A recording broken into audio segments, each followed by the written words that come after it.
But on October 31st night, most of America and the world, including, unfortunately, the Muslim world, celebrates what we call as Halloween. Many of us, as parents, for our children's sake, we think Halloween is just a part of having fun. Let the children have fun with other children.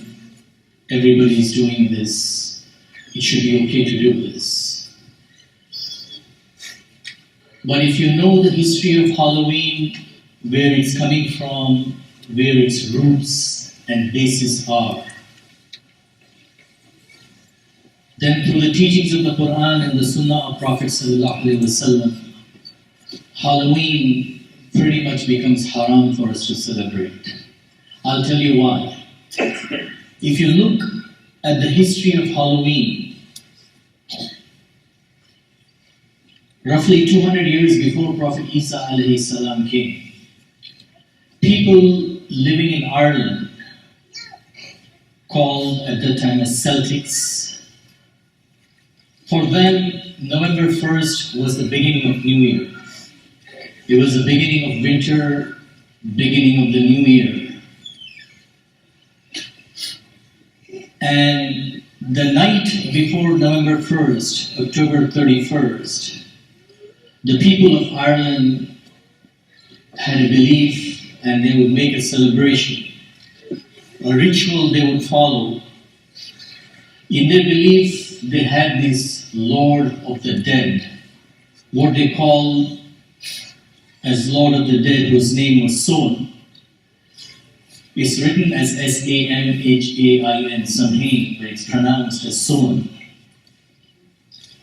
According to the belief, this Lord of the Dead would come to life that night on October 31st.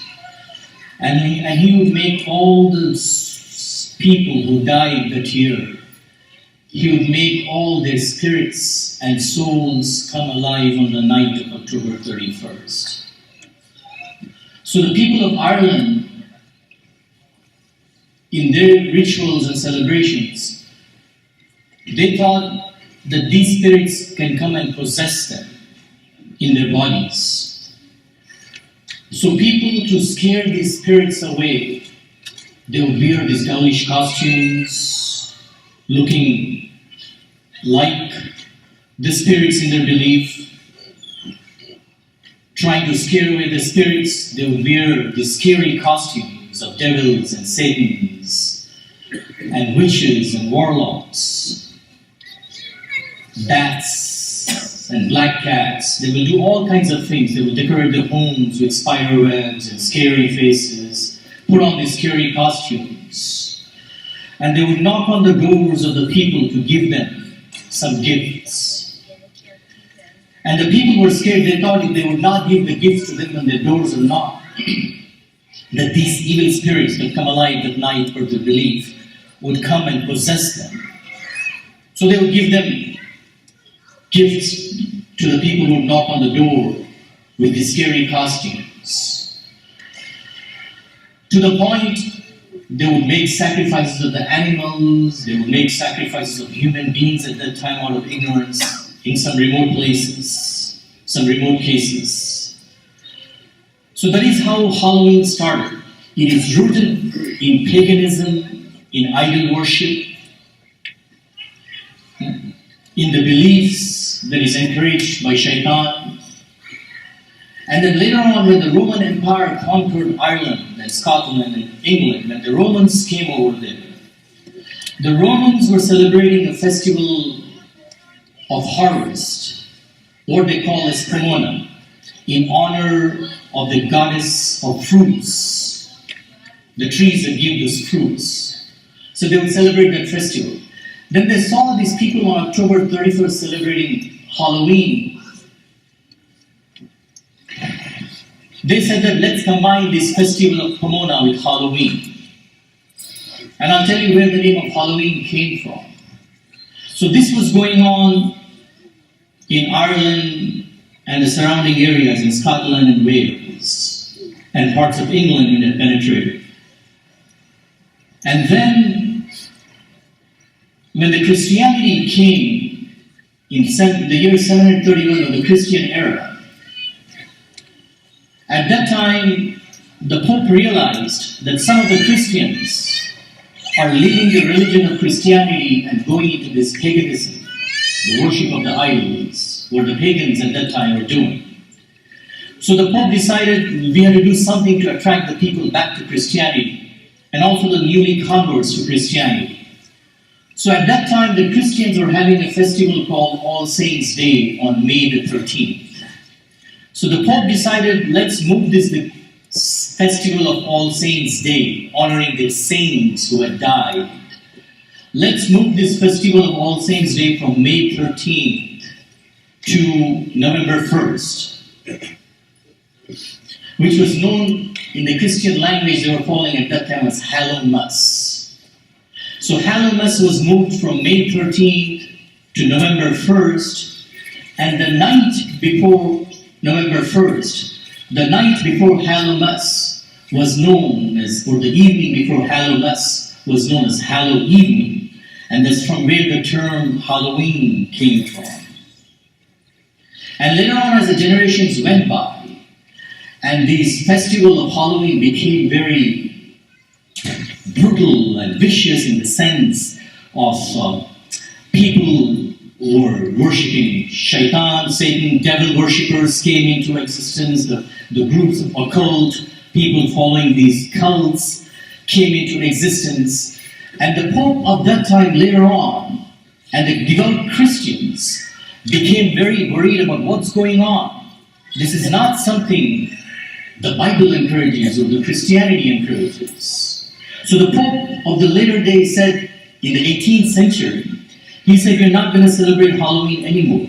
Because even though everything what they're doing is not right, but the effects of this are true, he said. And that's what many, even the Muslim scholars mention this thing too. The effects of imitating the spirits, the evil spirits, and wearing those gaulish costumes, imitating the devils and the Satans, and all those things, the witches and warlocks, was having the effect on the people who were doing this. And this was taking people to the extreme measures. Even today, the Pope wants to ban Halloween because the effects it's causing on the children of the parents. Many of the children, the phone lines are lit up on the night of Halloween. Parents concerned that the children are going to enter some cults or enter into occult beliefs of this devil worship and Satan worship. And the people who worship devil in the city of San Francisco and many other cities and parts, it's like the night of Eid for them. It's like the night of celebration for them. Wearing those devilish costumes, living a bonfire, dancing around the fire with those devilish costumes. All those things. The devout Christians, subhanAllah, the devout Christians who say we have got nothing to do with Halloween. This is something that takes us away and our children away from the faith of Christianity. We don't want to celebrate Halloween because of its adverse effects on our children and on our belief and faith. The devout Christians, today even, they go to schools, talk to the principal and the teachers, look, we got nothing to do with Halloween, we do not celebrate Halloween, we do not want our kids to celebrate Halloween. And the people, the principal, the teachers understand and respect that. We as Muslims also need to understand where this Halloween is coming from. It is not just some cultural thing. It is based, its roots are based on paganism, on idol worship. And Allah subhanahu wa ta'ala has strictly forbidden us from idol worship. Ibrahim alayhi salam makes a dua, Allah quotes in the Quran, "O Allah, save my children and progeny from the worship of idols." Rasulullah sallallahu alayhi wa sallam, in the Quran, Allah subhanahu wa ta'ala teaches us a surah, and Rasulullah sallallahu alayhi wa sallam told us that whoever recites Surah Qul Ya Ayyuhal Kafirun, La A'budu Ma Ta'budun, The entire short surah. Whoever recites this surah in the night, every night before they go to sleep, Allah subhanahu wa ta'ala will save them from shirk, from associating partners to Allah subhanahu wa ta'ala. May Allah subhanahu wa ta'ala make us all among those. وَقُلِ قَوْلِ هَذَا أَسْتَغْفِرُ اللَّهَ لِي وَلَكُمْ وَاسْتَغْفِرُوهُ يَغْفِرْ لَكُمْ إِنَّهُ هُوَ الْغَفُورُ الرَّحِيمُ.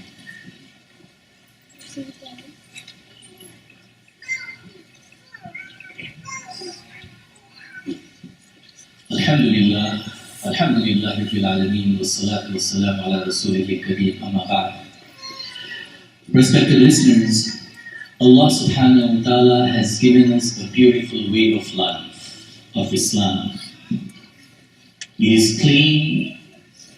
Rasulullah sallallahu alayhi wa sallam has removed everything that is an innovation, everything that is false. Rasulullah sallallahu alayhi wa sallam removed it from its roots, from its base. When Prophet sallallahu alayhi wa sallam came to Medina after doing hijrah, he saw people celebrating a day in Medina. The Prophet of Allah asked, what are they celebrating? The people of Medina said, O Prophet of Allah, they're celebrating a sports holiday. They have this every year, and this is a holiday for them in honor of the sports. They play this day in Medina. Prophet ﷺ could have said, well, it is only a sports holiday, continue with it, there is nothing wrong. But Prophet ﷺ wanted to remove everything that takes the person away and makes him or her follow some innovations.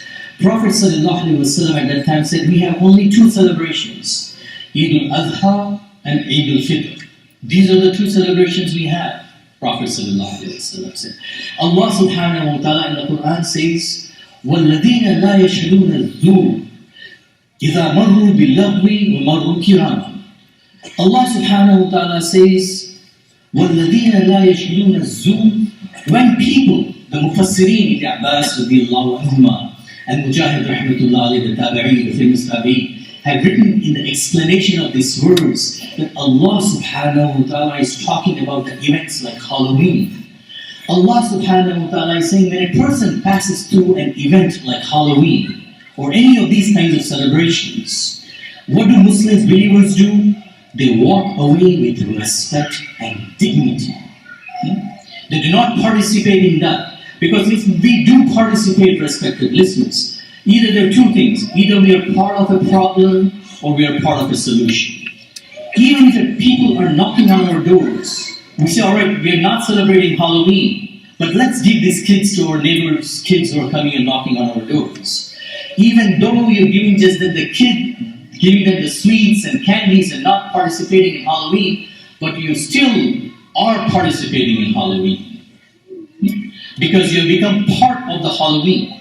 So what do? We have to remember, respected listeners, the nights, Hassan Basri rahmatullah alayhi would say, the winter nights which we are going through now, which have started, winter night is a blessing for a believer. The nights are long, he or she devotes his time in the worship of Allah subhanahu wa ta'ala. The days are short, they devote their days in fasting, because the fasting becomes easy, the days are short in the winter. If you look at the night is the most precious time in the life of a believer. Prophet ﷺ was given the prophethood. He was given the seal of the prophethood in the night time. It wasn't the daytime.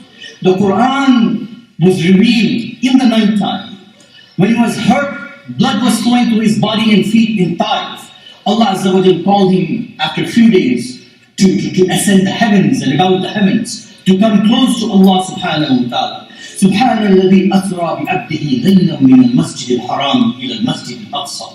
Subhanalladhi asra bi'abdihi laylan. In the night, Allah subhanahu wa ta'ala called Prophet sallallahu alayhi wa sallam above the heavens and beyond. Not in the daytime.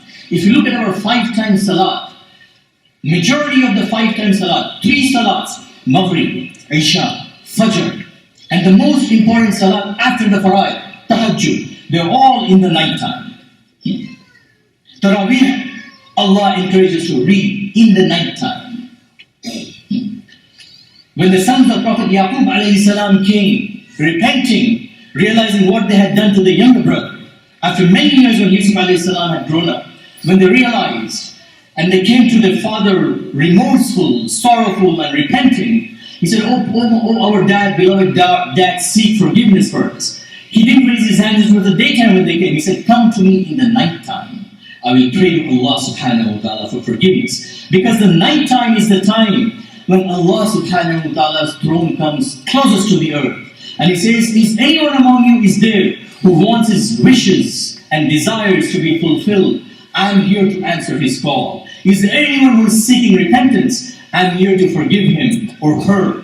The nighttime is a very precious time for a believer. But in that nighttime, respected listeners,